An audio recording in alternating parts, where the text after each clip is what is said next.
forever. First name greatest, like a sprained ankle, boy, ain't nothing to play with. Started off local, but thanks to all the haters, I know G4 people like these things when we're just talking like we're not recording, you know? I mean, that's why Nick blew up. Nick was just himself.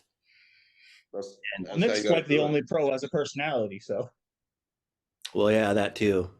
Yeah. It's like something we don't see very often. Yeah. That's actually one thing I don't remember. I guess we'll just start it now. I'm probably just going to start the recording here. That's one thing I remember. Nick, remember when I asked you that, like when we first met? What? Like 3 years ago. You realize that? It's been 3 years already. Been 3 years, yeah. Yeah. You walked into, do you remember where we met? Dom's house. It was Dom's house, yes. Yeah, you walked in, you had your lunch pail, and Yep. I was like, that's a big fucker, because we'd never met each other yet. Like, we knew who each other were, but I never met you. Yeah, we never met, yep. Yeah, and then I remember I asked you, I think when we were on our way to the Olympia in my little fucking car that were like shoulder to shoulder. Oh my God, that was the funnest ride ever. Yeah. I had this little fucking shitty Volkswagen Jetta, and Nick and I are like touching shoulders. And we go to the Olympia, and we're just sitting in the crowd. That was what, 2020? That was 2020. Yeah, 2020. And we're just sitting in the crowd. That was when I first got the first taste where I saw like what was coming for you. Because remember, we got to the Olympia and we couldn't walk 10 feet without somebody asking for a picture. No, that was crazy. Yeah, that was like, you had experienced a little bit. You've had like a taste of that before that, but not like that, probably. Not like that. Yeah, that was pretty crazy. And that was after I did Chicago Pro, I believe. Yeah. So like I just turned pro at that point and just only did the Chicago then. Yeah, and you got transition period like when you first become like really, really popular and like everywhere you go, somebody recognizes you. What do you mean, like mindset? Like just, I mean, yeah, like mindset. Like what are you thinking at that time? Like how are you reacting to that?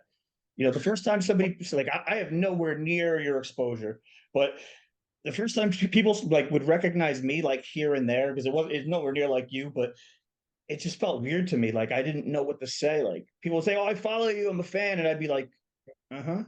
Thanks. No, it's a real cool, humbling feeling. You know, it's because it's like me being a competitor, like I'm doing this for myself to be a better version of me, to be the best I can be. And then you realize as you keep doing it, there's people that are following you, you're inspiring, you're motivating, you don't even realize it. So the more you realize it, you're just like, wow, this is really cool. So then as you get more into it, you want to get better at motivating and get better at inspiring.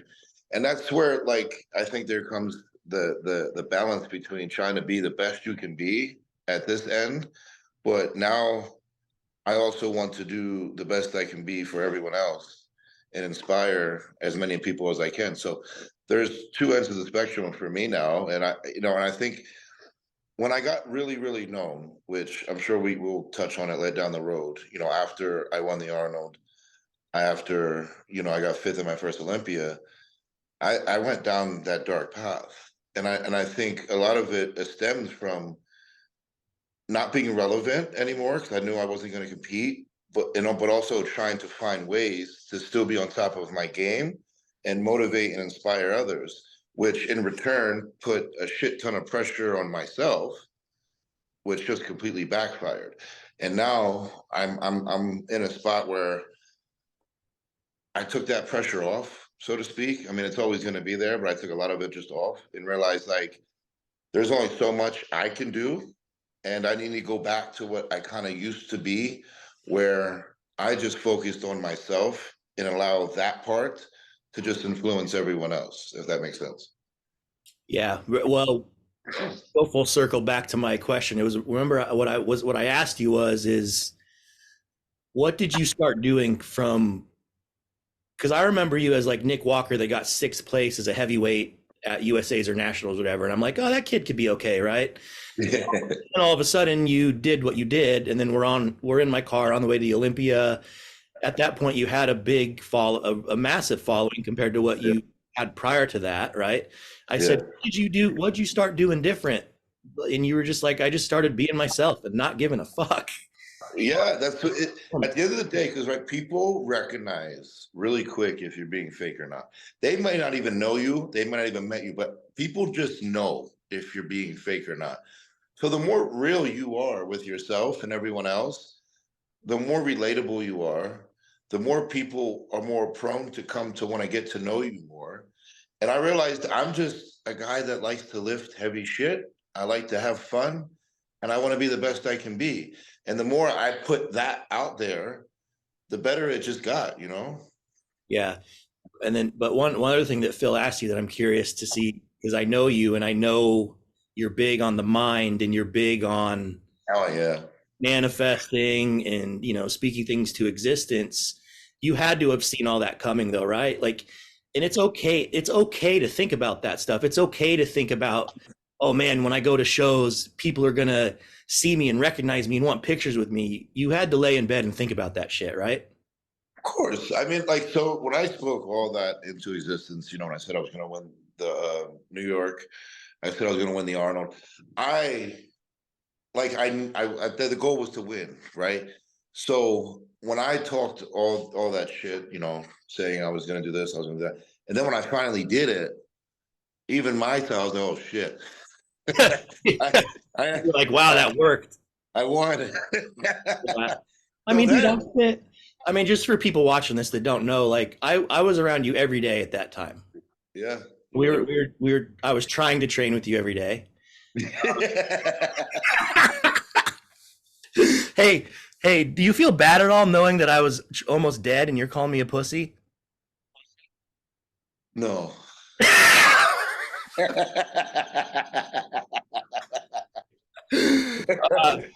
No, so No, because I'll tell you why. I'll tell you why, because I didn't know then, so I don't feel too bad.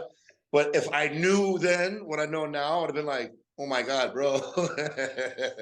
yeah, I'm training, Phil. I'm trying to train with Nick, my old beat up ass. Like, he's just giving me shit for being old and being a pussy. And it's like, I'm like, dude, I can't push myself because I had a heart arrhythmia and my fucking ejection fraction's 31%. I'm in heart failure. We find out Oh, later trying to train with Nick. And I'm sure have you guys trained together? no, we have No, we not yet. haven't. The thing I noticed about Nick that you could probably speak on, and I made a reel about this, and a lot of people understood it. People that understand bodybuilding understood it, but then you get these people that have zero experience with bodybuilding that just say stupid shit about drugs. I commented how what I noticed with Nick was, and I've noticed it with other guys, is their ability to recover and their ability to go into the gym every day and train at an intensity level of 10.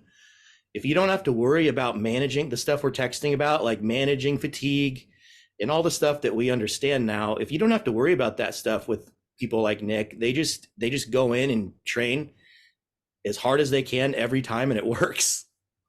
But I think that Nick takes a very smart approach to his volume as well. We talk about it all the time, and you know he'll always say like, "Listen, I could finish legs in 6 sets," and people don't understand when you become a more advanced bodybuilder. We've all gone through it.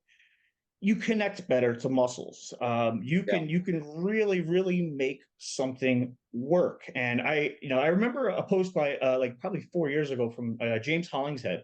He was like deadlifting 405, and people are like, "You squat like 700 pounds. Like, what is 405 doing for you?" And he's like, "I can rip myself to pieces with 405. I Right. can use 405 more effectively than you can use your 225 or top weights because I'm just that experienced and I'm able to activate my muscles and get that much out of it." And I think people don't realize when you're Nick's size and you're able to lift those kinds of loads and you're able to lock in to those sets, like he's feeling something that most people don't Yeah, feel. You know, he's exactly. experiencing something that most people don't experience, and he's making it look easy because he's good at it. He's really gotten good at the skill of lifting. People don't look at lifting like a skill, and he's really good at it. So he makes it look easy, but if people were to feel what he feels, they'd probably think he's out of his mind, you know? And everybody's got hyper responsive body parts they're good at, body parts they're not good at.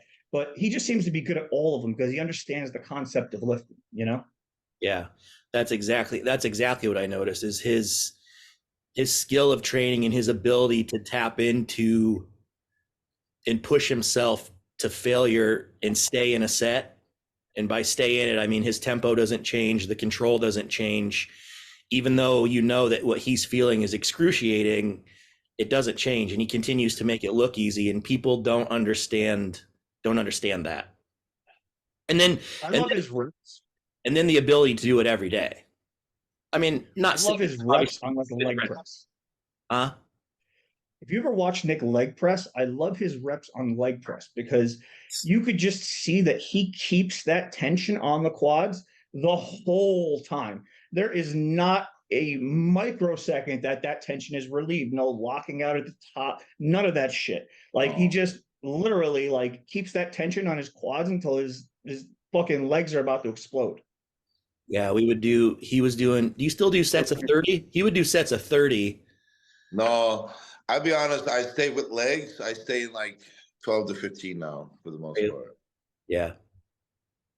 It's funny because me and I think it was a couple of years ago, it might have been 2020 or something. Me and Nick been friends for a long time, and we were going back and forth talking shit because we were going to train legs together.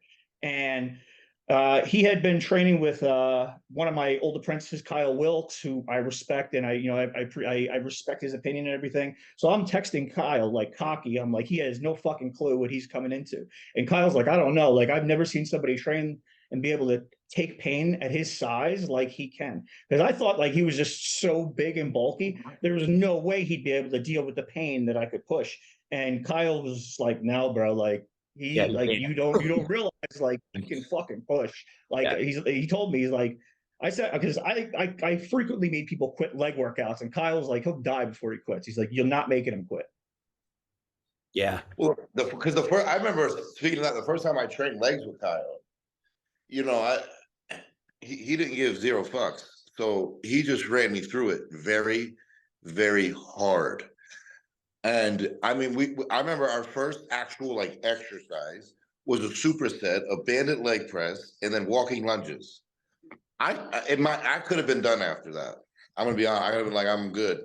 And then he's like, okay, time for hacks. And I'm like, what? So then we moved to hacks. He's like, okay, time for that. And I'm like, what the fuck?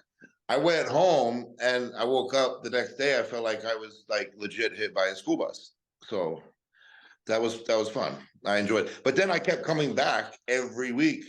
Every week we did it. So then we just started to train together every day. But then it got to a point now where people wanted to train legs with us. And then we would put them through it and make them throw up. Yeah. Before we get too deep, we keep getting sidetracked.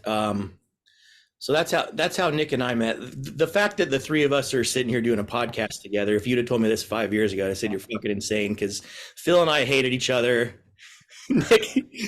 Nick and I have been in two separate disagreements. It's like altercations.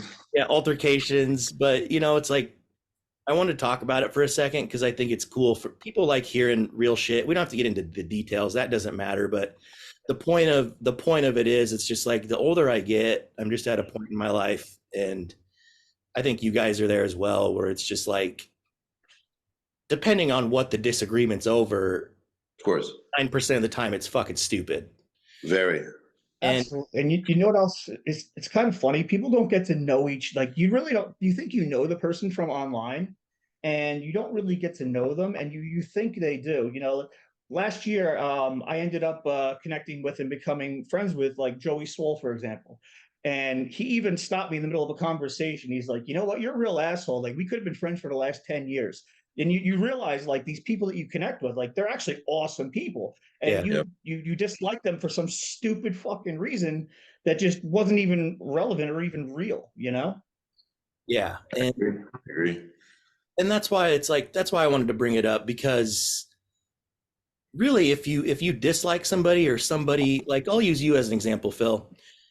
You used to trigger the shit out of me. But what I going, yeah.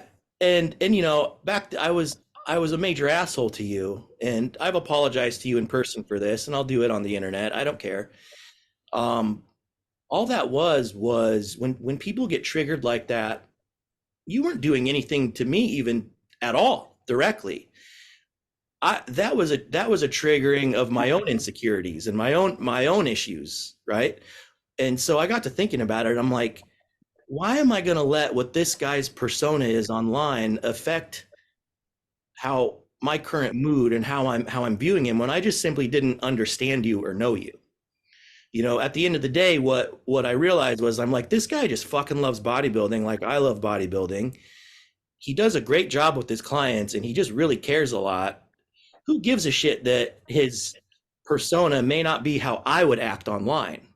It doesn't matter, you know. And what ended up happening was at the USA's in 2018, I don't know if you remember this, you had Luke win and Henry win. Obviously you remember that. And you congratulated me. Yeah, and I came up to you, man, and I don't know if you thought maybe it was bullshit at first, because, you know, after you had lost the show or you had a placing, I did some shit online and I impersonated you, and it was 17 nationals. Yeah, it was just a major dick move, right? And, you know, I just was like, man, what a dick move. And I wanted to come up to you and I shook your hand and said, congratulations. I made sure to look at you in your face and say, I mean it, dude. Like, you know, for real, I'm happy for you, because, you know, it's just the older you get and what you should do as you evolve as a human is constantly evaluate yourself. And, you know, I realized the way I was living my life and a lot of the things that I had thought about people or whatever were my own issues. You know, it had nothing to do with you. And so I wanted to make sure that I presented that to you. And, you know, ever since then, you know, and also, you know, my hat's off to you for being able to take an apology and say, hey man, it's all good, you know? Yeah. Because that's the other part. Listen, Is people can have oh, go ahead. Sorry. I was gonna say, like, we get along great. Like, we text all the time. We have awesome conversations, and it's crazy. Like, we have a lot of the same views on bodybuilding, coaching, life, behavior. You know, just about anything. But to your point, a lot of times people's issues online are projection. You know, it's a problem with themselves that they're projecting onto other situations. So, like, I understand that, but it's not uncommon for that to happen. You know, it's actually very common for that to happen. So a lot of times, like you said, we do have to self-reflect and say, you know, what are we doing wrong? I think Nick yells at me probably once a week for doing something wrong online. I don't know. I think it's every other day at this point, bro. It might be. Yeah. And I mean, and, you know, Nick and I we've had a couple altercations, but the thing with Nick is it's like, and it doesn't even matter who's right and who's wrong, but it's like, if somebody is wrong, the fact that you can look at yourself and admit you're wrong and apologize. And it's like, we've talked through our shit and worked out our shit. And it's like, that shit just happens. And, you know, I'm just the older I get, the more you just realize of what's actually important and what's not. And so it's like, it's me and you used to be best friends. Like, yeah, but yeah, you know, like, yeah, people don't realize that, man. Like, we spent every day together, and it's like, and me and you have spent, like, out of those 3 years, we were like almost like literally every day. We've had some more frequent, deep conversations than not. Yeah, that's like, what people don't know.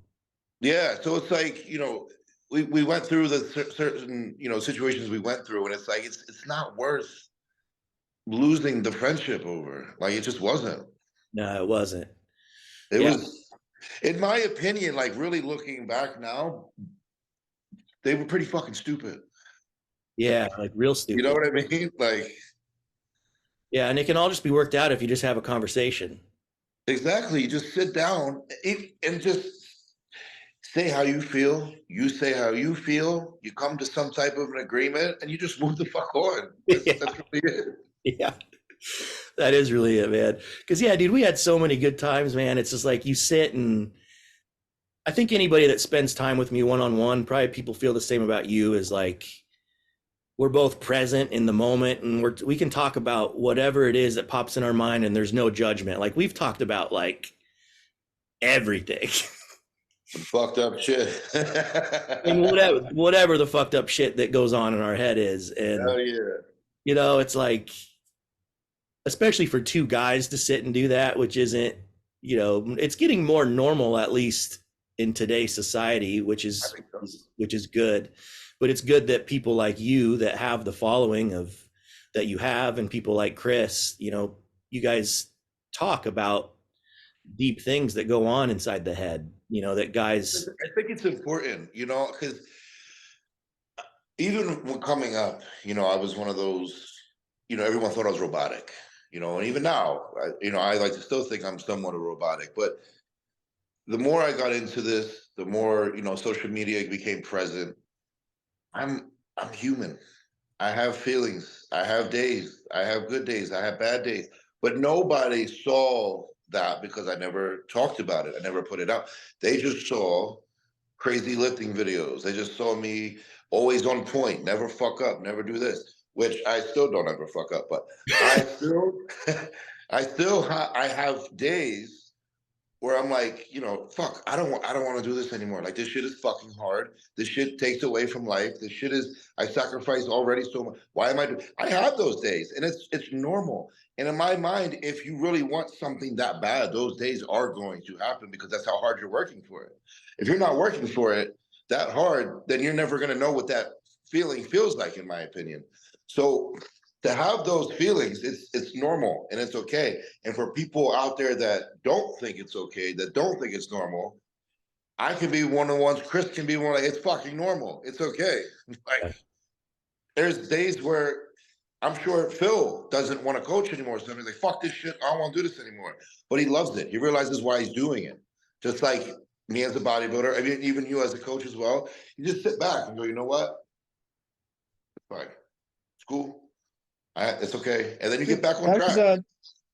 that was actually one of the questions that me and Matt wanted to bring up in this when we Oh. were talking earlier, was the fact that you seem to deal with stress. I think you've learned to deal with stress and any type of difficulty that comes with this in a very efficient way. Like you seem to have laid out now a certain process where you'll deal with things in a certain way, as far as if you're stressed from something online or in life, or you know how you deal with suffering and prep, all of those things. You know, the mindset is really what made you, is your mindset. It's You know, you're true. great genetics, but your mind is what built this. Well, it's true. It's, you know, like I said on the, you know, the podcast we do with Sebastian, your mindset rules everything. I don't know. You can't change my mind on it. When your mindset is literally 100, you're gonna have stressors over here. You're gonna have stressors over here. But as long as you're like this, that shit won't affect you that bad, and you'll be able to push forward. Now, even me, I have days where I'm like, fuck, I'm not always 100. Certain things I might read, certain things in life might come up. Now I'm distracted. I'm having a day. I don't want to be bothered. But it's how you handle it. You have to communicate. Communication is very key. You know, now that, you know, I have Maria in my life, if I'm having a bad day, babe, today's not the day. Let you know, I don't let me be. I'll talk later. Understood. That's it. But now having her in my life as well has been a little bit of a game changer in terms. I have someone that I talk to about certain, you know, decisions I have to make, or certain things that I think need to be done right now to better the future, which, you know, may not seem right now, but down the road it will. And I trust her opinion because at the end of the day, me and her are in this together now. So I have to trust her opinion. I even come to you, Phil, about some shit. I go to my mom about some shit. And it's just you. I think a lot of things that people lack, and it's the most common thing, is communication. If you don't have the best communication with the people around you to be able to express yourself, and you keep all that shit bottled up, you're looking for a disaster. You know, and I'm one of those people that don't trust many people at all. I have, you know, it is what it is. But there has to be someone in your life that you're able to kind of just vent to and get everything out, get certain party's opinion, and you'll realize expressing that shit, even if it's a therapist, it's your mom, it's your, you know, your wife, your girlfriend, whatever, you'll realize it's just things are now feeling better, feeling better. The problems are still there, but because you're expressing things now, you're feeling better. And for a while, I didn't do that, you know, especially last year, you know, when I was in the little funk that I didn't talk to nobody because with everything that was happening, I couldn't feel I could trust anyone to express myself because if I did, words got misconstrued here, words went here, so then I got to a point where I'm like, I can't fucking speak to anyone. So, and that fucked me up. But now when you have certain trust people in your life you can trust, it makes things a lot easier to kind of get through any rough path that you're going down. And that's, you know, and especially, you know, having the right mindset, I believe is always key. But being able to communicate these things with people is what will get you that extra step. Well, you just answered. I was going to ask you. I mean, you just went into it. I was going to ask you how much, because we haven't the past year we haven't talked as much. You know, like a lot of the conversations we'd have were about girls, right? Like, you know, and so we got to know each other, in that kind of way, like what our own worst habits are. Like, why do we have these patterns that we have with women? And, you know, we're trying to troubleshoot it and figure it out. And we'd be honest with each other. You know, that was the best part. And it's like, you know, now I've seen, you know, since we haven't been talking as much, or we weren't talking for a while, you know, from the outside looking in, for me, you know, I was like, okay, he's got Maria. I'm like, I think this girl must be good for him, because I could see a change. I could see a change in you. So I wanted you to touch on just kind of the things that. Yeah, so I'll go into the relationship if you want me to, and how it started, because it was pretty rough. Just tell me like you're talking to me, like this isn't on camera, like we haven't talked about it yet. So basically, actually, it's funny when all that shit, you know, happened prior, you know, back when I lived in Stewart, was when me and her began talking. And I had her come down and visit. So she kind of was there from the beginning when all that shit went downhill a little bit. So it was nice to have that. I didn't fully trust her. Obviously, I didn't know her that well to begin with, but she was still there. You had someone on your side. You had someone on your side at least. And she was able to kind of listen and give her unbiased opinion on how she felt from both angles without, you know what I mean? So I respected that. But the relationship it was rocky because it was distant, right? Her being in Canada, me not having a passport at all. So she would always you had a new person in your house with you, which, you know, yes. you and I don't like at all. No. So the relationship, even when I moved to Tampa, the relationship was very rocky. Back and forth, you know, because it was just distance, you know, that's what it was. Yeah. But we always managed to work through everything. And what happened was, I think it was, she was coming to visit me in Tampa when I was like 9 weeks out from the Olympia for a week. And then Flex messaged me and said, hey, look, I want you to be on my podcast on this date next week. Can you come? And you know me, bro, I don't travel, right? So I'm over here texting Matt. I'm like, yo, I don't know if I can do this. Am I supposed to do this? Is this kind of fucking? And he's like, you're fine. I would text my mom. I don't, is this a good idea? Like, I don't know. Like, I don't want to go. She's like, just go. I'm like, okay. So then I asked Maria if she wanted to like extend her stay a little while longer and come with me to Vegas. So she was, yeah. So we were only supposed to stay like 4 or 5 days. So we get there. We do the podcast, you know, we're having fun for a few days. And I'm like, yo, do you want to stay to Olympia? And she was like, really? I'm like, yeah. I'm like, it's here. I really don't want to make that flight again. I swear to God. And then she was like, well, yeah, I just need to find someone to, you know, watch my dogs. I'm like, all right, let's get on that. So her brother was able to watch her dog. So we literally stayed until Olympia. But during the time frame, I was like, you want to move here? And she was like, are you serious? And I'm like, yeah. I said, like, we love it here. It's nice. It's a new change. It's a new start for the both of us. I'm like, but during this time frame of me thinking all this, it was more so, I didn't really like Florida that much, to be honest, anymore. I kind of wanted a way out. And I really loved Vegas. You talked about Vegas a lot.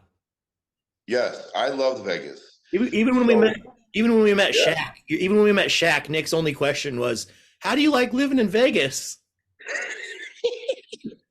Of course. And well, because, but after I've been to Vegas, me and her, like, we got to like see every side of Vegas, like not just the strip, that it's known for. And Vegas really is like it really is beautiful. Like we live in probably a very, very nice, quiet neighborhood. I absolutely love it.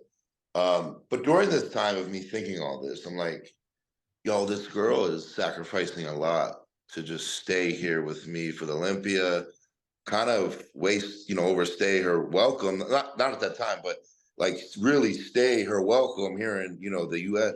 So I'm like, yeah, let's just do it, and see what happens. So literally, bro, I shit you not, I think it was 3 or 5 days later, we got the house we're in right now. Straight up. So then, and what's funny is Matt knows me well. I don't like to do shit when I'm in prep. So I traveled, I got a house, I furnished it, I got a car. I did everything to the max that I normally would not do. But the thing was, she made it easier. She made it. So what is that?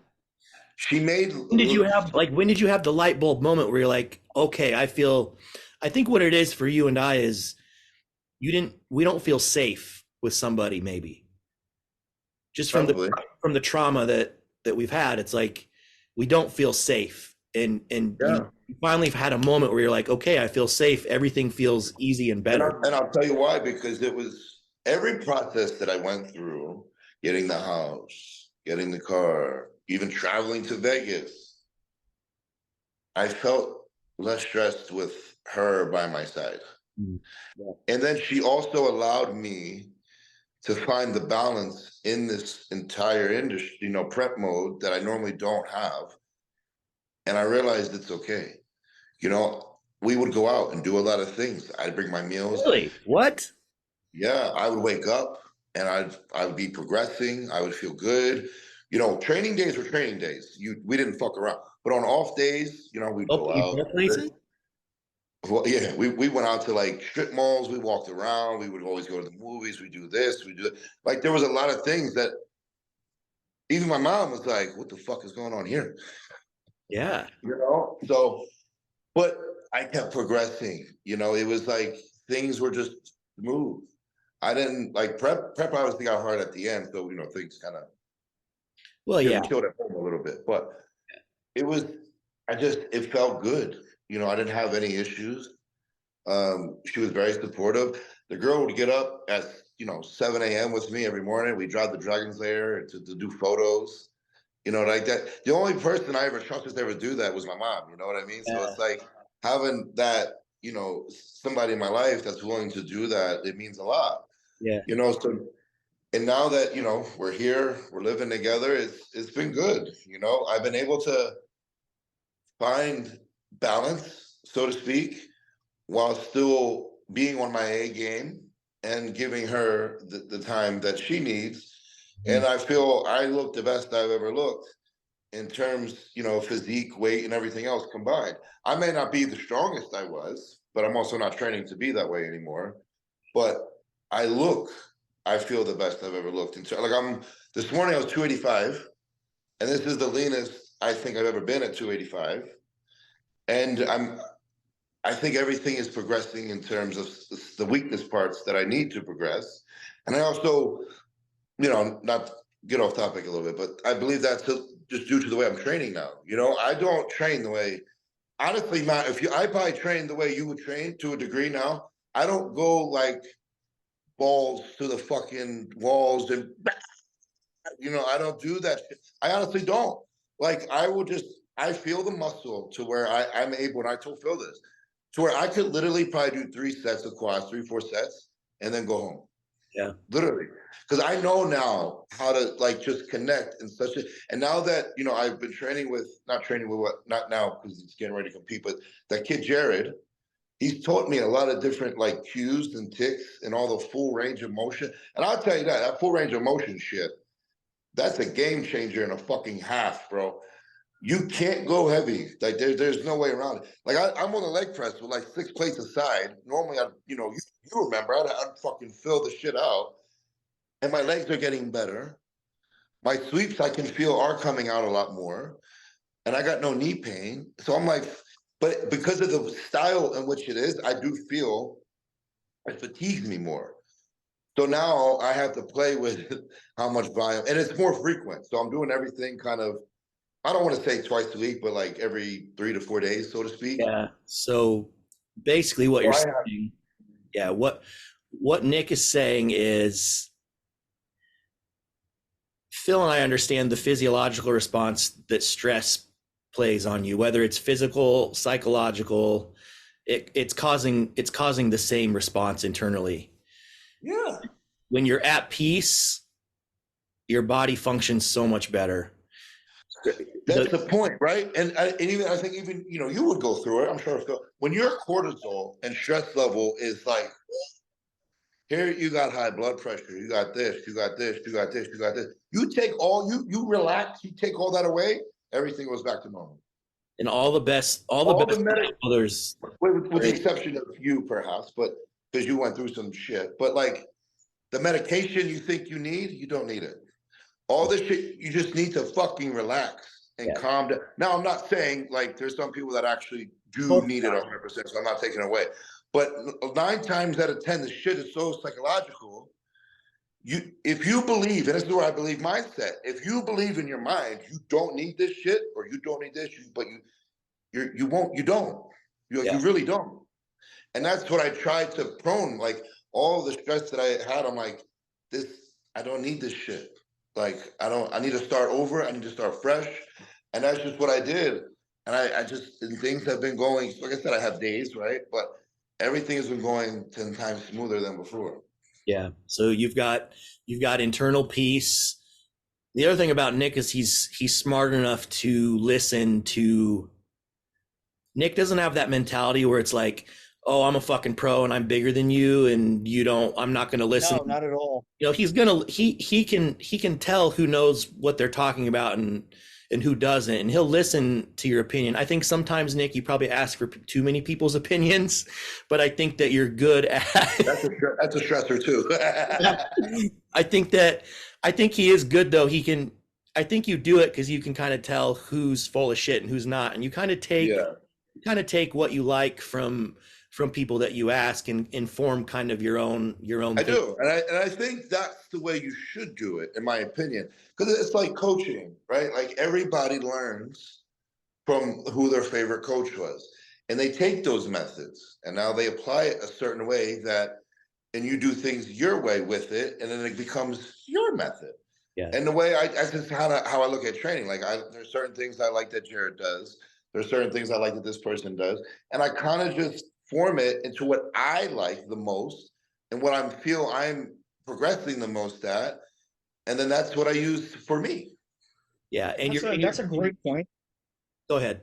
I was going to say that's a great point that he just made, is the fact that he makes sure that he keeps his stress levels down, he keeps his anxiety down, but he enjoys it.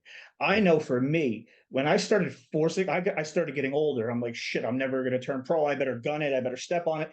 But my head wasn't in it. I didn't want to do it. So when I was forcing myself to bodybuild, I became a terrible bodybuilder. Even though I knew everything to do and how to do it and when to do it, I knew everything like that, but it didn't work because my head wasn't in it. So like he said, it's very important that you enjoy your training, that you enjoy what you're doing. And even if it's not the technically best, most optimal way to go about things, it might be for you, just because you enjoy it and that's what's making it work. So if you tell somebody to do something that they really hate doing and they have to do it on a daily basis, even if it's scientifically the best way, it might not work because they're just not into it. They will dread it and they won't want to do it. And that's the thing, even like in a prep, right? What's the most funnest part is training, right? So you want to train the way you enjoy, because you're tired, you're fatigued, you're not eating, you're doing, depending on who you are, a shit ton of cardio. The training is supposed to be the fun part. So if you're training a certain way that's just not enjoyable, you're not gonna succeed.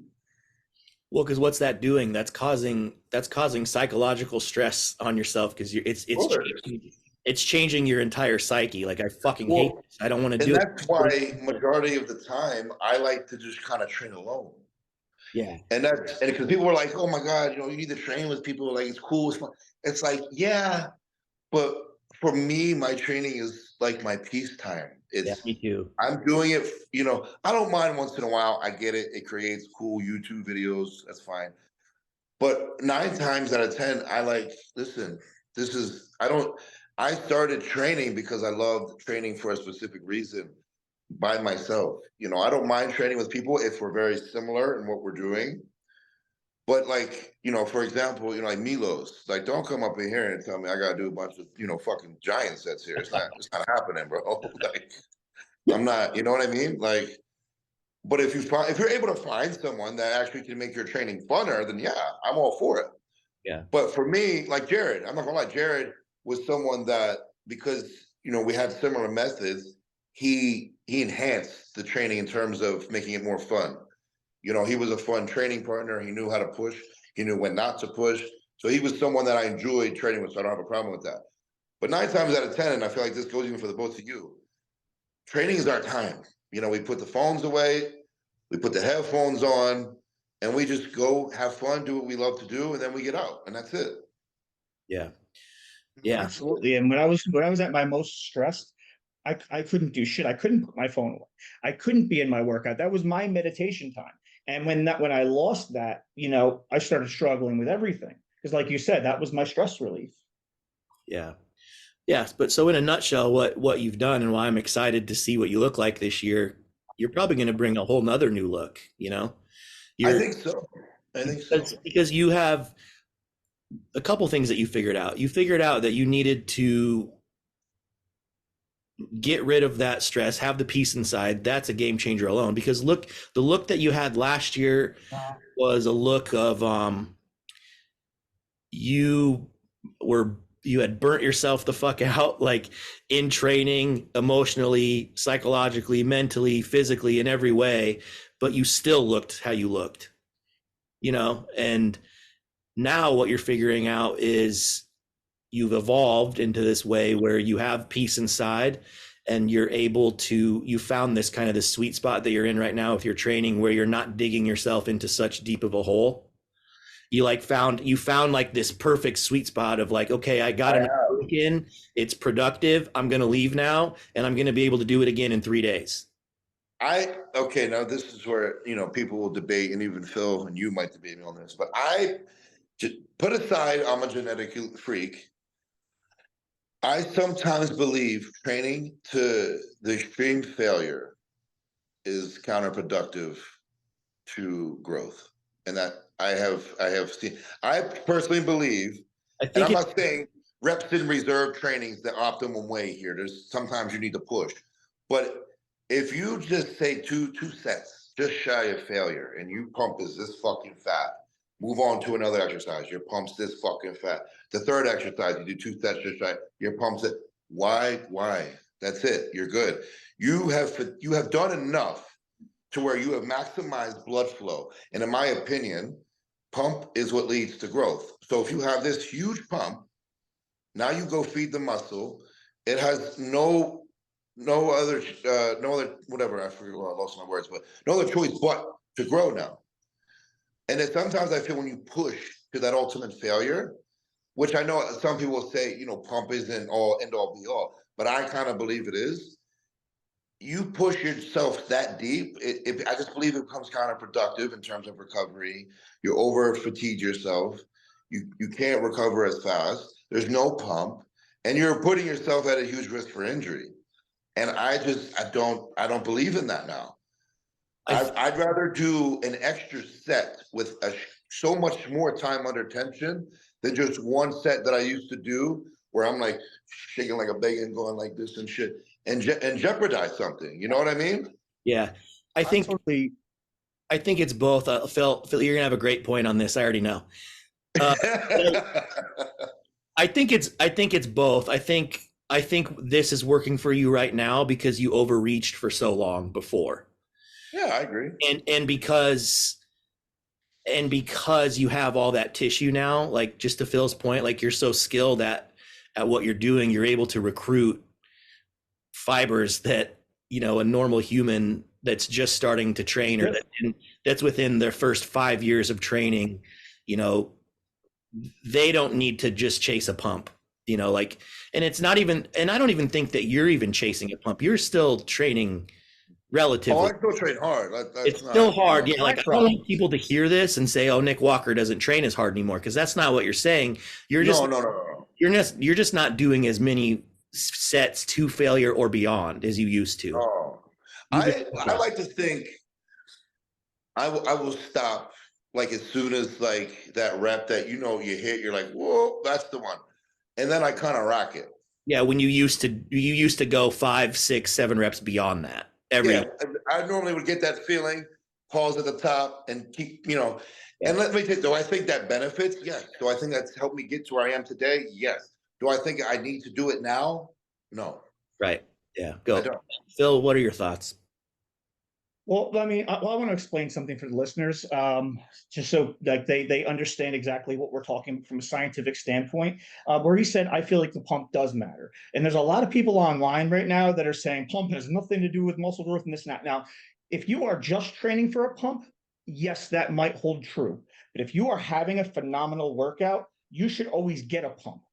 It shouldn't be the goal, but it should be a byproduct of what you're doing. If you're eating enough, rested enough, training hard enough, you are going to get a good pump. If you are not getting a good pump, something is probably off, especially if you're a big bodybuilder, training like a bodybuilder, time under tension, things like that, then you should get a good pump. Now listen, I could curl a 10-pound dumbbell 100 times and get a pump, and no, that's not going to make my muscles grow. So the pump itself is not what's going to drive muscle growth, but I think you should get a pump as a byproduct of a phenomenal workout. And to the other point about reps in reserve that people are all talking about now, I think a lot of the educators in this industry and what I see online, they're not clear enough about it so that different levels of people understand it. Like we said, Nick is a very, very advanced bodybuilder who's one of the most skilled trainers I've ever seen. He can do damage without going to failure. Whereas a newer lifter, you're not able to activate that. If you're doing reps in reserve, you're just training lazy because you're not able to get all of those motor units involved without that forced level of intensity. So that's the difference. As you become more skilled and more experienced and more mature as a lifter, then you could have some reps in reserve. And I'm sure like Nick has probably seen, if you stop, like he said, at that shaky rep where it's just about to fall apart, if you stop there, then you could still put more effort into the following sets and get something out of those. Whereas if you killed yourself on that and did a bunch of useless reps or just well beyond failure and all that damage and all that stuff, the rest of your workout might not be as good. You might kill your neural connection, your neural activity. You could, crash your energy levels, and you just won't be able to perform. So I think it's a good thing to be able to train that way, but also acknowledge, the rest that you need. I've told a story before about Luke Carroll, Luke the Hole. When I was first coaching him, I was also coaching his friend who's a classic physique pro. And his friend was a wrestler, tough, all this stuff. So he used to text me and he'd say, listen, I was training with Luke and I'm really trying to push him, but like sometimes he'll just say I'm done and he'll just stop and leave. And he's like, I want him to train harder. I have to explain to him, no, Luke is correct because Luke is really able to train hard and activate his muscles. And he knows that from this point on, it's just detrimental. It's useless. There's no need for it. It's just going to make me recover slower for the next workout. I'm going to dig a hole too deep to get out of. So I had to explain that he was right. When he knows he's done, when you can't push performance anymore, go home. Yeah.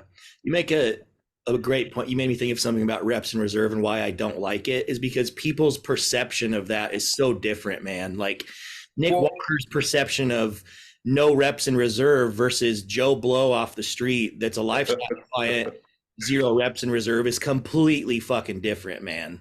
It is.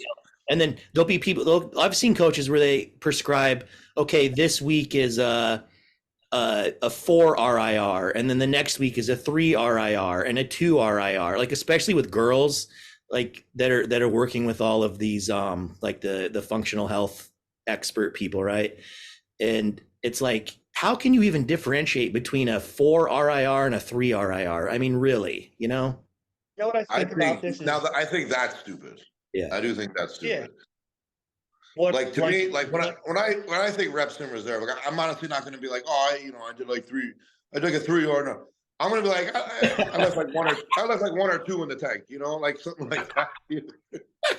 I'm just like, because at the end of the day, it's Imagine Nick Walker you want getting me to a make fucking a guess, program, getting a program from somebody, and it's like but it's like as 4 skilled as RIR. yeah, it's like as skilled as I believe I am. It's like you want me to believe like I did a 3 R&R, or like I don't really fucking know that shit, man. Yeah. you know what I think that really is me and Matt were actually texting about this morning. And not to bash people, not to criticize people, but we feel that generally in this industry, coaches are not as educated as they think they are. Matt even said this to me today. He said, back in the day, I remember thinking I knew so much. And then when I really got educated, I realized how much I still had to learn. So I think a lot of coaches are still in that phase where they don't realize how much there is to know and how much learning and educating could actually make you a better coach. They're just comparing, before and after results, and they think that's it. But I think the reps and reserve thing is a lot of coaches taking too literal or too robotic the shit that they're reading online and all the research and this and that, and they're trying to apply it without actual functional, understanding of what they're actually trying to do and how this works. First of all, you're never going to hear me ever agree that 4 reps in reserve is an effective set. If you can do 4 fucking more reps, that's not an effective set. I'm sorry. That's not a set. Yeah. That's a warm-up, motherfucker. It's an excuse to train lazy, is what it is. Yeah, Nick's like, so a warm-up set? Like, that's still a warm-up, bro. You didn't even tax nothing yet.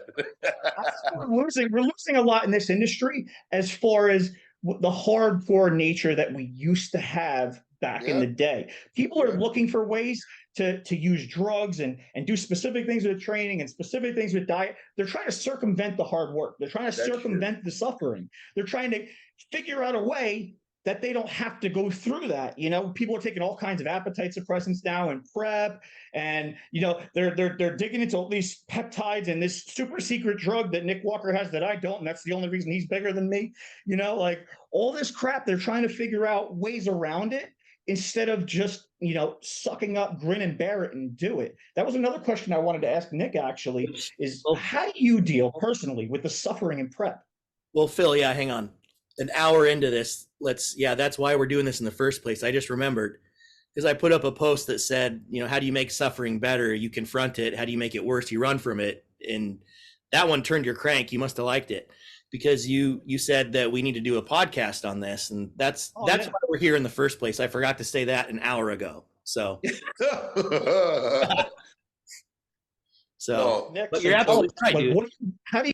How do you view, like, how does your mind work when like, I'm hungry, I'm tired, this weight feels heavier? What goes through your head? It's working. That means I'm getting peeled. The things are going to plan. People need to understand when you're suffering, you're hungry, you're tired, your strength goes down. You're in a good spot. It's okay. I mean, obviously there's levels, but when you're suffering that hard, you don't want to do it, you're tired, your food's this little, you're suffering, it's hard to get out of bed, your 315 squat that felt so light last week feels like it's 600 pounds this week. It's fucking okay. Like, this is part of what it is, and you have to be so mind strong that you have to realize this is part of it. This is what it is. And look at yourself in the mirror. Like that's another thing. People like they get so caught up in, I lose my strength. That's fine, but how do you look? Like, are you getting peeled? Because if so, then it's okay. And if you have a good coach, he's gonna know when to give you food again. He's gonna know when to pull. You just have to shut the fuck up, do as you're told, and listen, and then embrace the suffering. I think that's what a lot of people lack, is embracing. I embrace the shit. I fucking love it. As much as sometimes I might complain a little bit, at the end of the day, that's the part I know where it's fucking go time. I'm gonna work. I work even harder the more I suffer because that's when things start to really, click, start to move. And for me, I want that shit to happen faster now. So I'm gonna work even harder to make it happen faster. And I think when people get to that level of I'm so tired, they pull back. And Yeah. now, without even That's what, realizing it, yeah, their that's what, coach is going to push them even harder. So now they're like, fuck, now I got to do more of this. It's like, no, you probably just slacked off, bro, because you're tired. Keep working the same. And when the closer you get to a show, you should be able to pull back little by little by little. And then you'll be able to eat a little more and more going into the show. That's how it's done. And I don't think people grasp this fact. And that's not for everyone, don't get me wrong. But you need to embrace the suffering. You can't let the strength gains that that are going down, you're being hungry, you can't let that affect you. You have to be so fucking hard-headed that you just hit that shit head on and you work through it. And honestly, it never gets easier. You just become better at it. And that's really it. yeah, what you do is instead of when things get hard and letting up, you attack every day no matter how you're feeling. Yeah.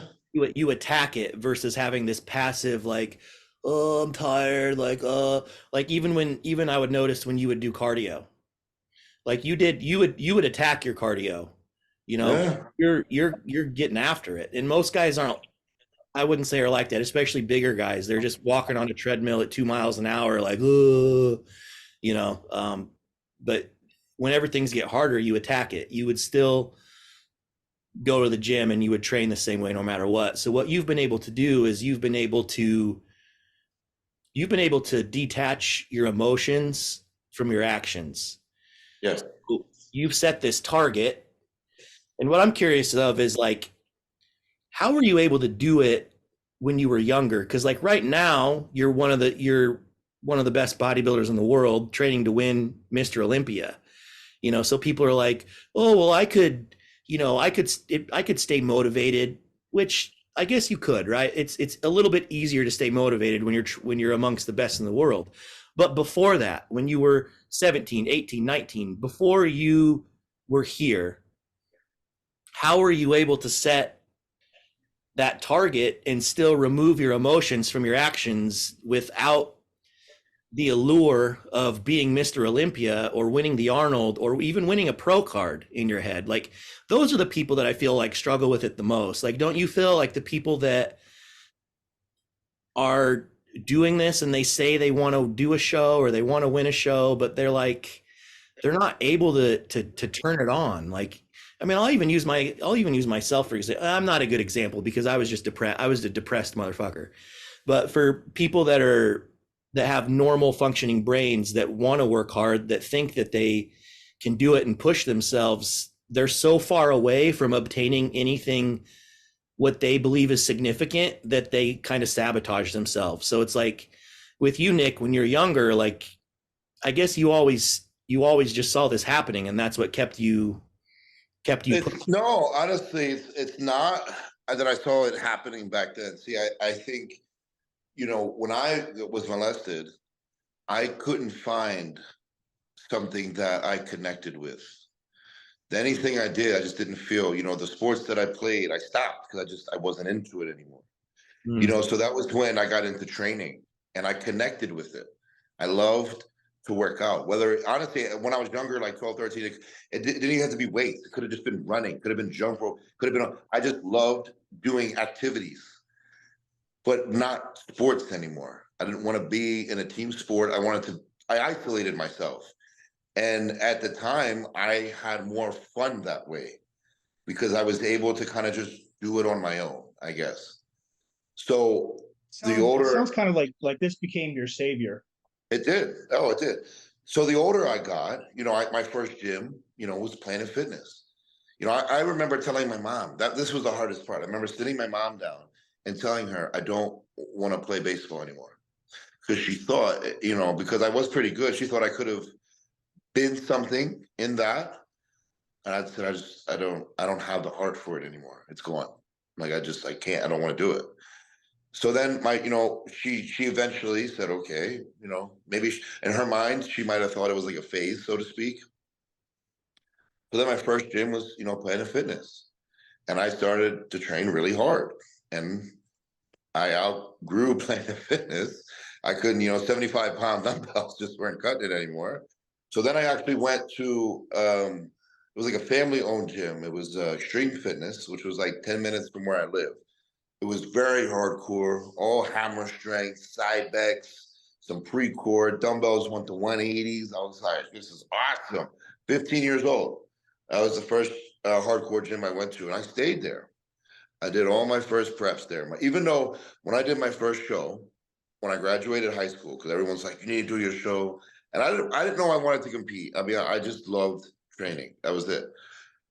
So I said, okay, I didn't want to play sports, like I said, anymore, but I said, okay, I'll try it. That first prep was a fucking disaster. Like anything that went wrong that you could think of, it went wrong. But when I got on stage, and even though I looked like a fucking idiot, to hear people clap and applaud was a feeling that I haven't gotten for years. Years. Because even though it was a fuck up, it was almost like you did it. Did it, yeah. You got here. But then I also knew how bad that prep was. And I kind of knew then that I had the genetics to go to a certain level, that if I did a prep correctly, I could be good. So I took the whole year off, pretty much, started over.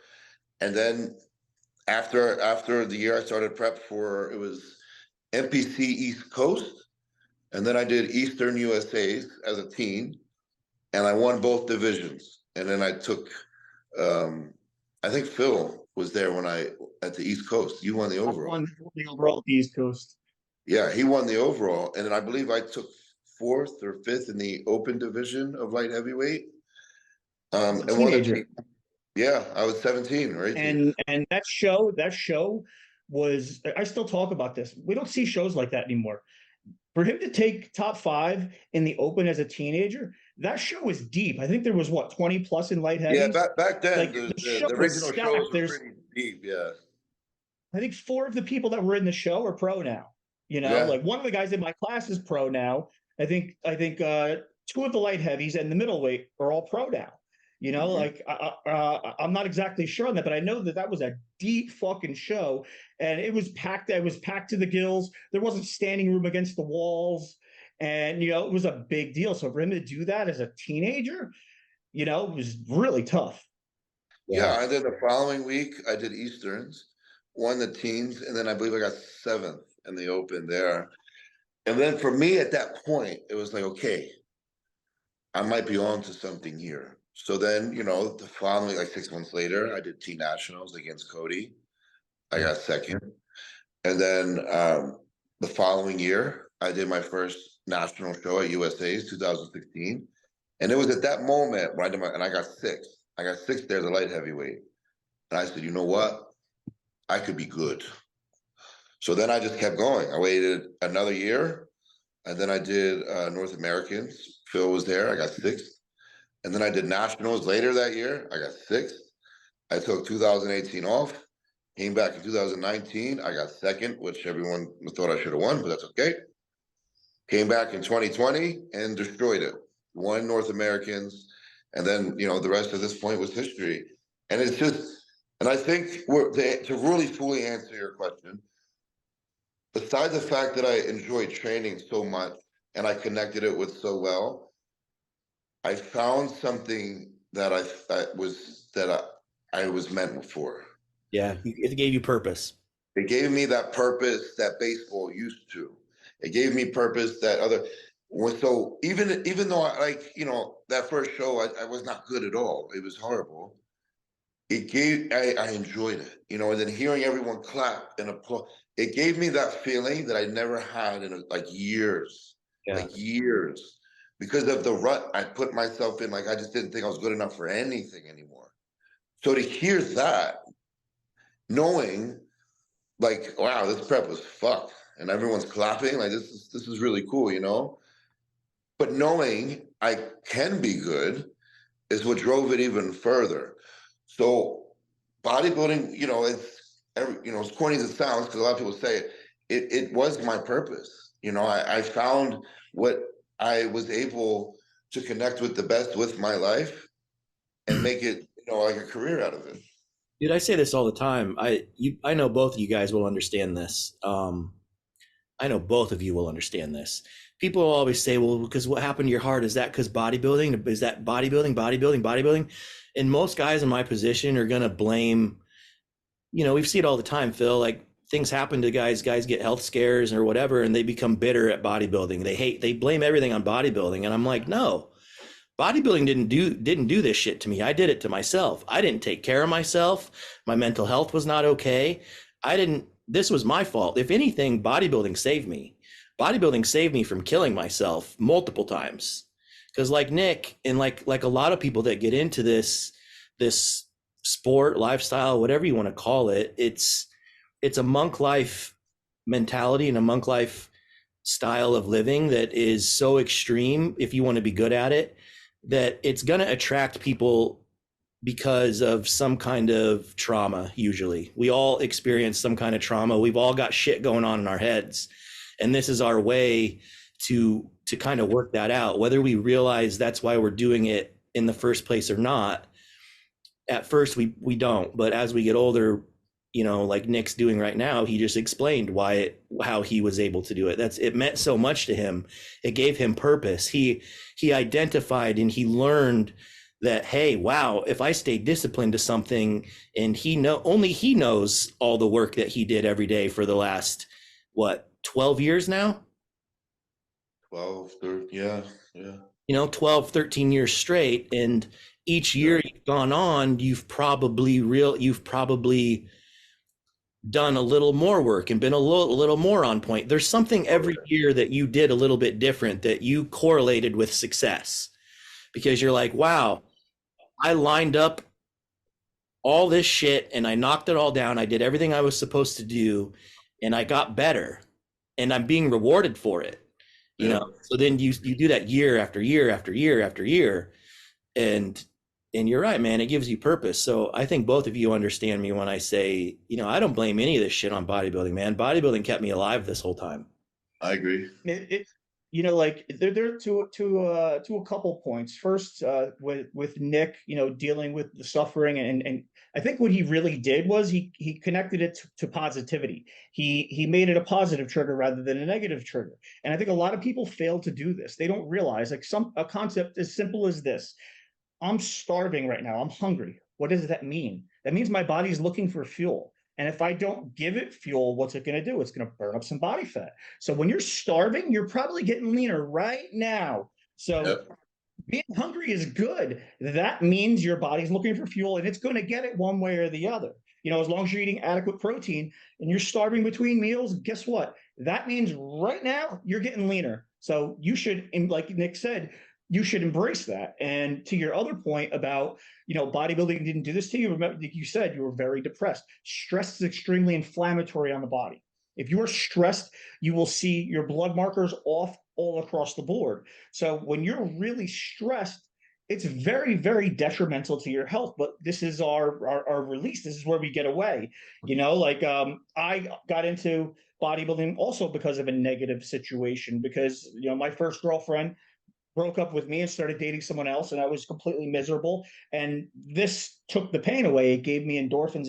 Made me feel happier, made me feel proud of myself. Then I started getting compliments. So yeah, it got me through a hard time too. And that's why I started this. And I think that this industry, kind of like you said, it draws people that are struggling, you know, and this kind of, it saves a lot of people. And that's why I said it drives me nuts when you see these situations where, you know, coaches are not paying attention to clients, or, you know, they're not doing their best job and they're kind of taking them for granted or whatnot. But they don't realize these people are doing this so that they can feel better, so that they can be happy with themselves, so they can, like, so I think that's really, really abusive. It's really a bad thing to take advantage of people that are weak and struggling and just trying to be happy. This saves a lot of people. So I think that all coaches should keep that in mind with all of your clients. You know, you don't know what they're going through. Some of the clients don't talk to you. You don't know what they might be going through. This might be all, like you said, this might be all that's keeping them alive. Yeah. Yeah. It can either we can go down the rabbit hole of it. It can be destructive for people too if they don't, if they don't know how to handle it. Because another thing that we all do is we're already drawn into this because of lack of self-worth or lack of self-love or whatever you want to call it for the most part at the beginning. And we don't realize that what we're doing is we're building this armor up, to build this self-confidence that we need. And we don't know any other way to get it at the time. And then we get older and we realize, okay, I understand what I'm doing. But for people that don't realize that that's what it is, and we all do it, we all start to place our self-worth on our placings, how we do at shows. And, I thought, I'll be happy once I get a pro card, once I just achieve a pro card. If I just get my pro card, everything will be good. Everything will be worth it. That's never going to happen for me. It's never going to happen. Like I thought that would work out for me. That's never going to happen.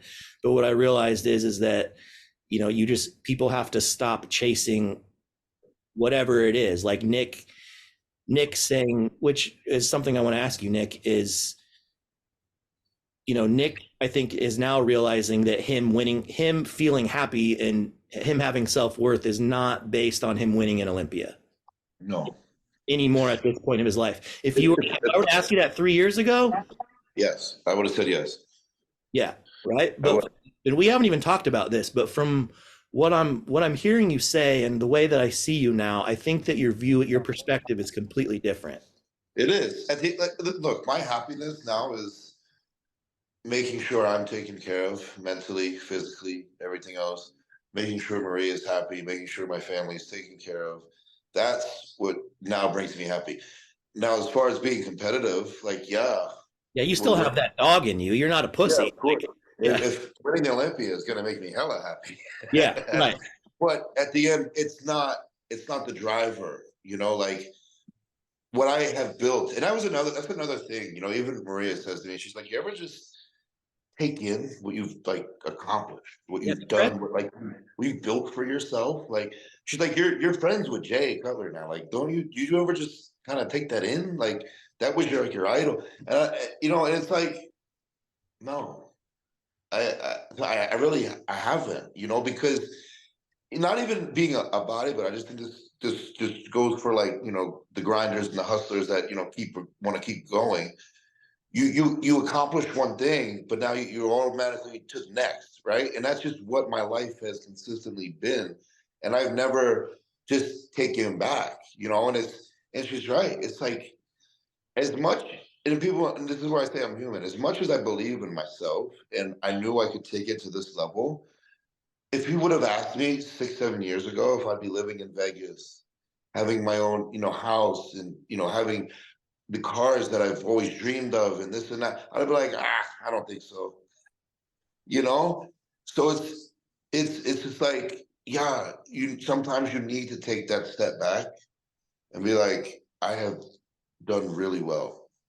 I've done a lot of things that a lot of people didn't think I was going to do, but I never let that steer my mindset wrong. And I think that's where a lot of people kind of lack is they could be great, but they let the negative shit steer their mindset and then they slack. They don't achieve because now they believe, oh, well, you know what? Maybe they're right. I could have easily done that, back in the heyday, God rest his soul. But when Boston used to demolish me, but I could have been like, you know what? I think he's right. Maybe this ain't for me. Yeah. But I didn't listen to shit, and I just kept going. I think that was a little off topic, but you're fucking right on topic, man. I mean, I'll just keep rolling. At the end of the day, yes, as far as my career goes, I want to win as many just Arnold's and Olympias as possible. But my goal when I was younger, I said to myself, I want to win 3 shows: New York, the Arnold, and the Olympia. And I have achieved 2 of those. If I could just win one, people are gonna be like, "Oh, you're a little bitch. You used to say you wanted to win 10." But if I can just win one Olympia and say I compete for another, I don't know, say 5, 6 years after that, but I don't win another one, I could retire and say I did what I wanted, and I could be happy with that. I think you're going to be happy no matter what, because what you're realizing is whether you win an Olympia or not, it's not changing the amount of work that you're putting in. You're doing everything in your power as a human being that you possibly can to win.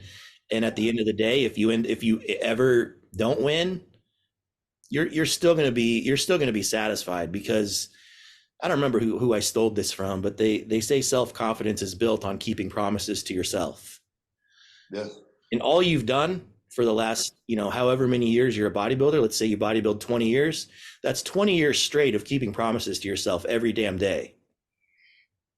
Like, if you end up not winning an Olympia after that, I mean, it's going to just because somebody flat out beat you or you got fucked. And both of those are beyond your control. So it's like, well, that's also another thing, to touch on that. I also even had to realize, I was back like a couple of years ago, when I was in my first round of Olympias, I was so set on, I have to win. I know, man. It was stressful being around you. It wasn't even fun. But but now I'm like, it's not a matter of having to win anymore, because it's not in my control. Yeah. I don't pick the winner. It's not like baseball, football, MMA, where, you're in control. The only thing you're in control of is making sure you look better than what you did last year, technically. And we talk about this shit all the time, and it's so cliche, but man, things are cliche because they're true. Like, if people could just wrap their mind around that, and that's all you can do. And I think also just the fact of you talking about this stuff, none of these other guys are talking about this shit. Like, you just being real and talking about this shit is much more powerful with the platform that you have than winning 10 Olympias and not saying shit and being like Ronnie Coleman or something. You know what I mean? Like, do you agree, Phil? Like, it's way more powerful than winning 8 Olympias and then not helping not being relatable to people at all. I've done podcasts recently with Nick, and I've never gotten more DMs in my life about like a single podcast and a single topic. And two of the things everybody was like really liked and were surprised about is, one, how smart Nick is, because Nick's been on a ton of podcasts, but nobody ever let him talk about how he got there and where his mindset was and how he likes to train. And Nick is actually very, very smart. And the other thing that people really liked is the fact that we got into the psychological side, what he thinks, how he got there. People really related to that. They really like to hear those things, kind of see how they might be different, or where their mindset needs to be and what it takes to be a champion. And people really, really like that. So I think that, like you said, a lot of pros, most pros don't do this. They don't talk about these things. They don't open up. They don't give people information that could help them relate or help them get better. And I think that's very, very important in this industry, especially for, the up and comers. Listen, Mr. Olympia 2034 might be listening to this right now and saying, and picking up what Nick's saying and saying, that's what I need to do. That kid might be listening right now, and this podcast might be the thing that sends him flying forward. And he's like, you know what? I'm going to do this. Like, okay, this is what I need to do. Yeah. And that's what's cool. And I can tell that's what, like, look at Nick right now. That's what fucking gets him off. That gets him excited, man. Like, I know it. Like, Nick, I've seen Nick cry a lot. Yeah. I mean, we both, like, that's just how we are. Like, that type of shit, knowing that you change somebody's course of their life or improve their life in some type of way. That's better than winning any Olympia. Yeah, like I told you from the get-go, like, when I saw where all this was going, I don't know if you remember this. I'm like, dude, I don't ever want a damn thing from you. I just want to be a friend that you can count on. Somebody, because you're about to step into a world where you're going to be pulled in every which way, and you're not going to know who to trust or who wants something from you or whatever. But That's exactly what happened. and I'm like, We've had that same conversation. Yeah.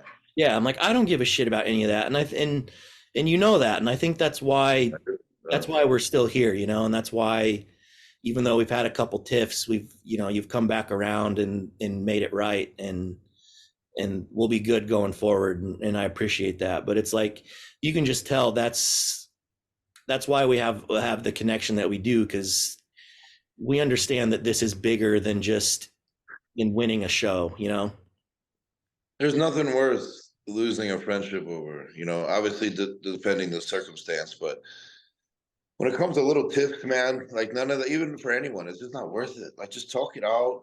Your friends, you've been through a lot. Nothing's really worth losing friendships over. Yeah, so it's like I wanted to be that person for you, and then you were very, very instrumental for me at the time. You remember when we met 3 years ago? I had no confidence. I remember. I was, I was just intrigued by seeing the way that, even though you're 10 years younger than me, I'm like, this guy's obviously got something figured out. I watched this meteoric rise of this guy while I've been sitting here beating my head against the wall trying to get a pro card for 15 years. And this guy just fucking, so obviously I'm going to pay attention, so I was just genuinely curious on how your mind worked, what you did every day, and just being around it and seeing it every day, seeing somebody that's at the top and what they do every day was very, very, very helpful to me, which I told you of too, so Yeah. it was beneficial for both of us. And this is the type of stuff that, why I'm glad we did this and why I want to do more. Because this is the shit people want to hear, man. And it's just a matter of, I think at first, like watching your evolution of Nick Walker, it's like 3 years ago, you were the ass man. You were the ass. Matt, I want to actually ask you. I want to ask you a question about this. Yeah. Because people don't realize, I say this all the time, that there's levels to this shit. People think, oh, I'm eating all my meals, I'm trained to failure, I'm doing the absolute best I can. And no, like compared to somebody like Nick Walker that does what he does on a daily basis, it's not the same. What are some of the differences that you saw from Nick that really made him stand out versus what everybody else does? Well, we touched on it a little bit. So being able to train with him every day, I was amazed because at that time he wasn't training how he's training now. It was every work set was failure, forced reps, and then the back off set would be failure, forced reps plus rest pause on everything. And the amount of rest he takes between sets, I also noticed, was abnormally short. How most big guys, they do a rest pause set on leg press or hacks or whatever. They're on the ground for 15 minutes before they go to the next exercise, or they're done. Like he's good to go in a normal 2 minutes. He's walking to the next thing ready to go. And, so that was, I just noticed things like that where I'm like, man, or we'd be like, we can call it auto regulation. All these guys want to like to label everything, but there would be days, Nick, where, and he knows it was bullshit. I'd be like, I don't feel good. I'm not going to make it today, but it's because I just literally couldn't. Yeah. My nervous system couldn't handle it. It's shot. Yeah. It was tough. It was shot, but he would. How often do you miss a meal? So that was the next thing I was going to get to. Is this guy? I had never seen anybody in person not miss a meal ever, and he's the only person I believe when they tell me. I believe Brett too. The only person at that point I believe that told me like I haven't missed a meal in 10 years. I would be like, fucking bullshit. Like I miss one every day. And you want to talk about the difference. I have really good genetics. You guys know I have really good genetics, but the difference was I missed meals all the time. I fucked off on my training. Like I was stuck in I let my thoughts and my rumination about past things rule my habits. And so that's the other thing I noticed with his mind. So besides the training, besides being able to recover in between sets the next day, like we'd murder legs and he'd be able to do back the next day, just shit like that. I'm like, dude, I just did legs. I'm automatically taking a day off the next day. He doesn't think like that. You know, he's fine. Are you guys frozen? Oh no. Oh shit. All right. We're back. What was the last thing you guys heard? You froze up right away. Right at the beginning, I was saying a lot of good shit. Just say it again. So you just asked me what I noticed, and then you didn't hear anything since then? You said besides the training, besides the meals, and you went into the mindset and it just froze up. Yeah. Oh, so you heard the recovery part. Yeah. Like in between sets and stuff? Yeah, we heard that. Yeah. Oh, okay. No, I was just saying, like, for me, in my mind, we would do legs one day, right? Or back. In my mind, I'm already taking the next day off. I'm like, oh, it's going to be a rest day tomorrow because I trained really hard today. He doesn't think like that.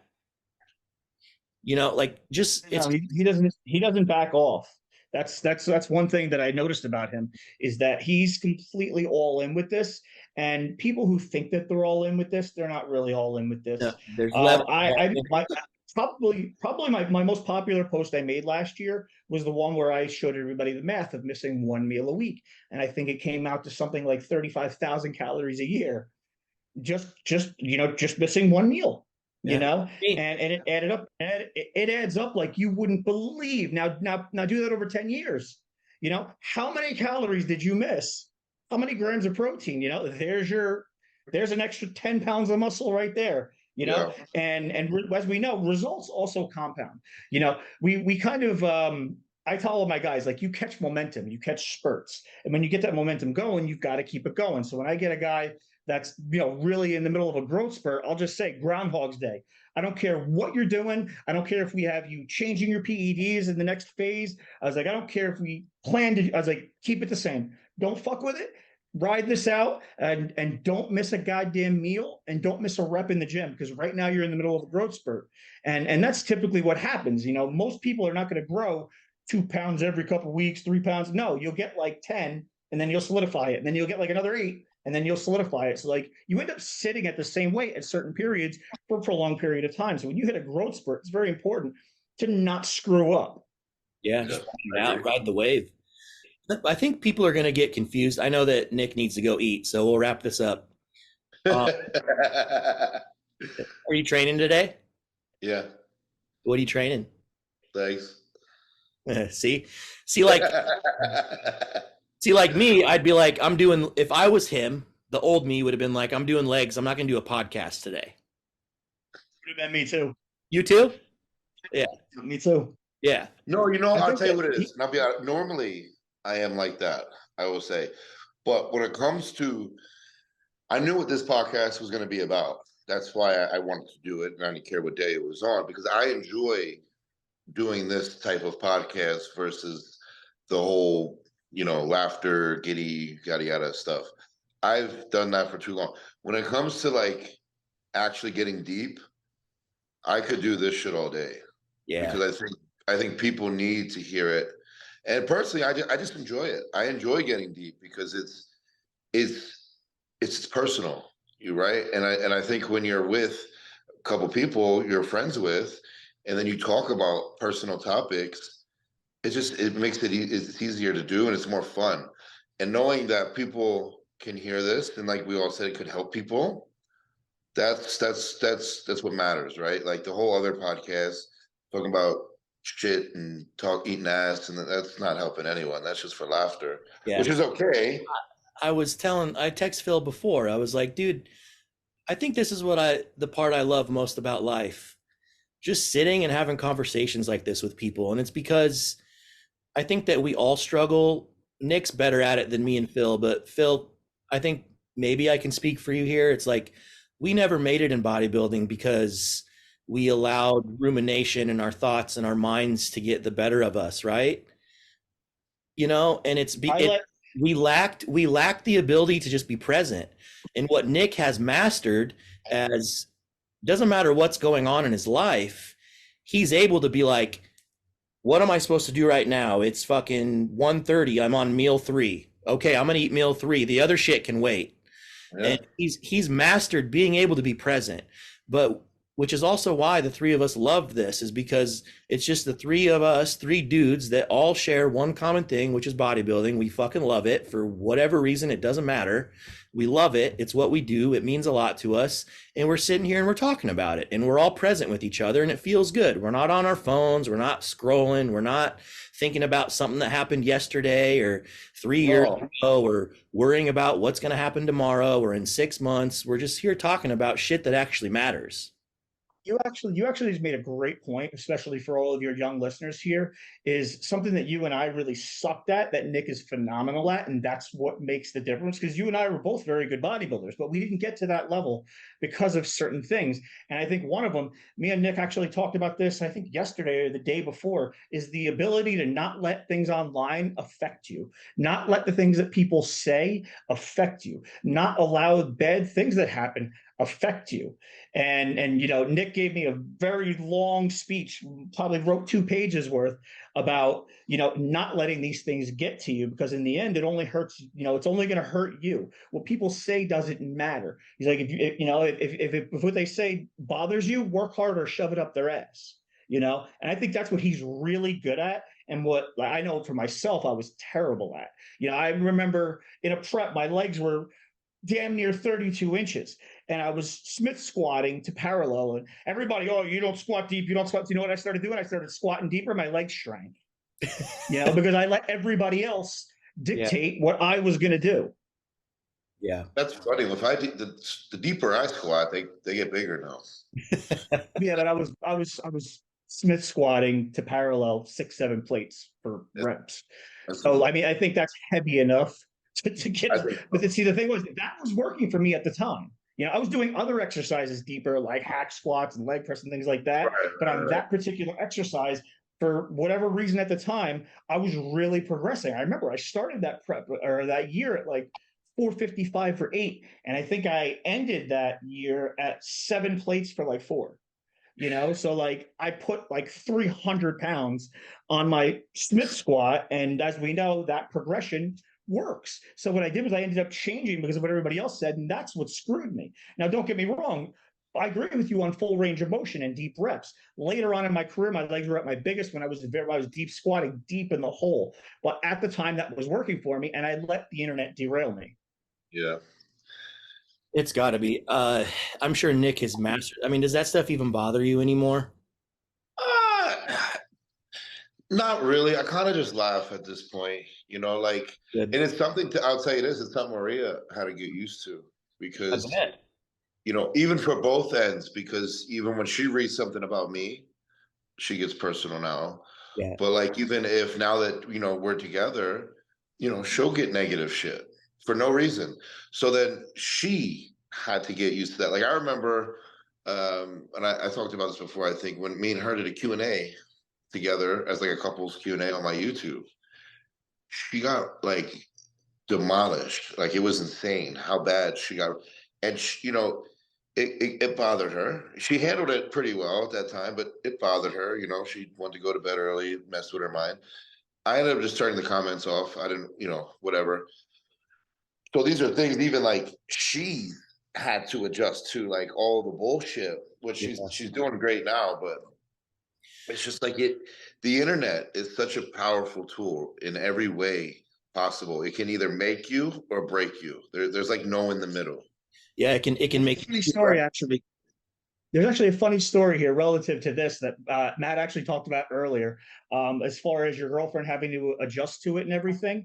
Yeah. I'm never going to get in a fight over something that somebody said online. It's just not going to happen. So in 2017, when I bombed nationals and I came off stage, and Matt dropped that post like 20 minutes later, and, you know, we're going back and forth, and finally Fran had it. So she jumped on and started saying shit to him. And I was like, whoa, like, don't do that. And I'm sitting there pacing now. I'm like, we're going to get in a fight because he's going to say something disrespectful. And he replied, I'll never disrespect somebody's girlfriend. I wasn't raised that way. So I'm not going to say anything. And I respected that. I expected a different response, but like, yeah, that set her off so bad that she replied, because it's hard to watch the person you care about Well, take. that's what I tell her, because there's sometimes she wants to respond, and I'm like, please don't, because if you do, somebody's gonna say something nasty to you, then it's gonna fucking piss me off, and now I'm gonna have to say something. So I'm like, just let it go, just let it go. Again, you guys have to remember, and Nick, I actually got into it with the guy about you last week.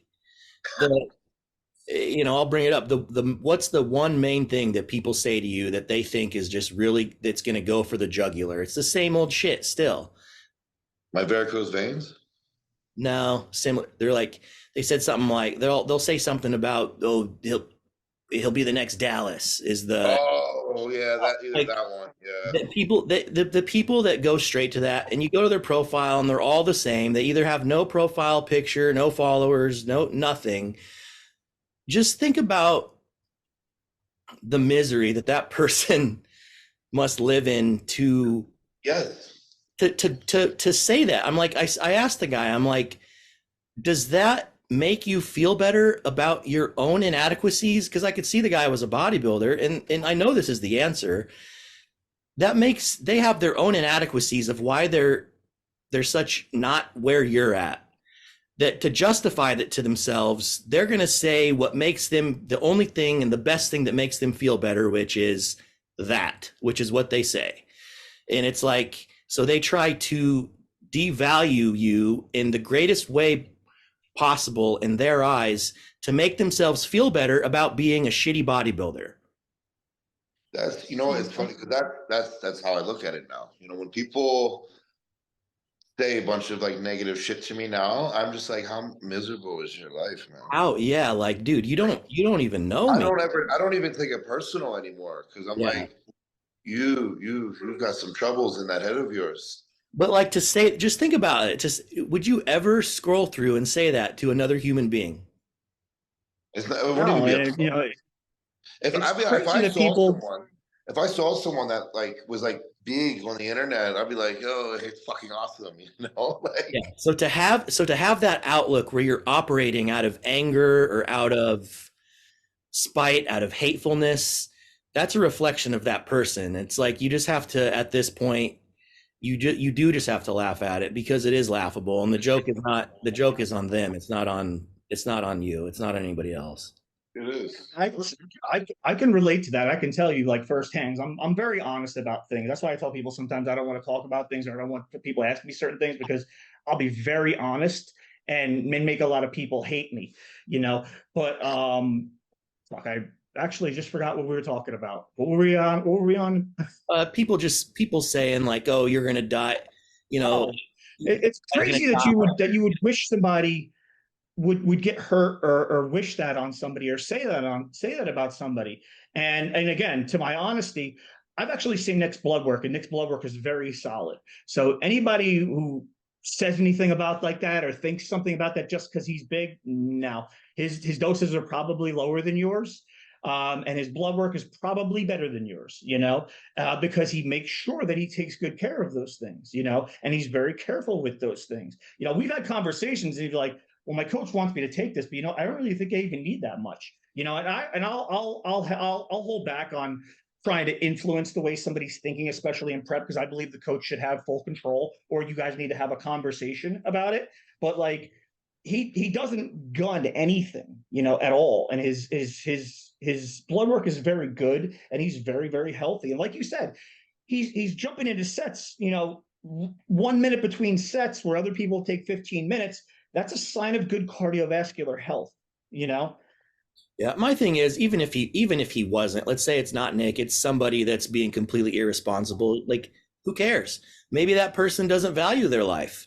Why are just because that's what scares you, and maybe you're afraid of dying. Maybe this person isn't, and they don't care one way or another. So to say that to somebody as a way to try to bring them down is still just a reflection of you trying to make yourself feel better for whatever inadequacy that you're facing internally. So it's like, people need to just stop saying that, because it's just flat out dumb. It is, and it's fucked up, and like, luckily for me, the shit don't bother me anymore. But like, comments like that could really fuck somebody's head up, you That's what know? I'm saying, man. Like, what? Let's say that could ruin a person, dude. And it's like these people just run around and just commenting whatever they want on the internet, thinking like, what kind of mindset do you have to be in to try to want to destroy somebody that you don't even know? Like, it just. You've also got to Wow. consider where that person might be as well. We don't know exactly what everybody's going through and what everybody's dealing with and what everybody's experiencing in life. A lot of times we put on a facade. We act happy online and we're really not. We're trying to run a business, try to be professional, try to make it a certain way, and we're actually not that way. So you don't realize that you might say something so fucked up that it simmers in their head for a long time. The person kills themselves or something, and that'll be your fault. And you might not have been the one that caused their depression, but you triggered the end. So like, you don't know when you say things to people what effect it might have, even if you think it's something small or something not that big of a deal. Or a lot of times people will say, oh, you should be able to handle it, be a man, this and that. But you know what, not everybody's not the same. Not everybody handles with things the same. Not everybody copes the same, and not everybody's got the same stressors in their lives. So you don't know what's going on. So you should be careful when you think about certain things that you say to people. Don't get me wrong, I'll blow up on somebody that attacks me first, but you're never going to catch me just blatantly attacking somebody unprovoked. It won't happen. Yeah. I think it's just unacceptable. That's the point I'm trying to make. And the logic behind it is just, it's really just a reflection of that person is all I'm trying to say. So it shows who they are. Yeah, regardless. All right. I think this was good. Let's wrap it up there. I appreciate you guys hopping on here with me. Yeah, bro. We'll see. It's always good times. Yeah, we'll see if people like this. If people like it, we can make it again and do them regularly and get some topics. So maybe take some questions next time. Yeah, I think it's good. I think it's good to hear, a top pro bodybuilder in the world. I mean, can you remember any, Phil? I mean, me and you have been around. I was going to say that earlier. I can't remember a top 5 Olympian doing anything like this ever. And I've been bodybuilding 20 years. I don't remember a single interview like this from any top 5 Olympian that really gave you transparency into their life, how they think, the stress they go through, and things like that. And I think that really, humanizes him and makes him relatable to people. It makes maybe somebody who thought that they couldn't be an Olympian or they couldn't do this and that, maybe they feel they can now, because, they see similarities and now they have a clearer path. And then they really have an idea how to go about it. I remember back in the day, I used to wonder, like, what does Jay Cutler do on a regular basis? What does Ronnie Coleman do on a regular basis besides going to the gym? Right. Like, we know nothing, and to this day, nobody does anything like this, which I think is why when I've done podcasts with Nick before, I got hit up with so many DMs because people really enjoyed this. Yeah, I think it'll be good. So thank you, Nick. No, thank you. This was fun. I love it. Yeah. Okay. I'll text you. We'll hang up and I'll text you now like little girls. Okay. All right. All right. Guys. Thanks.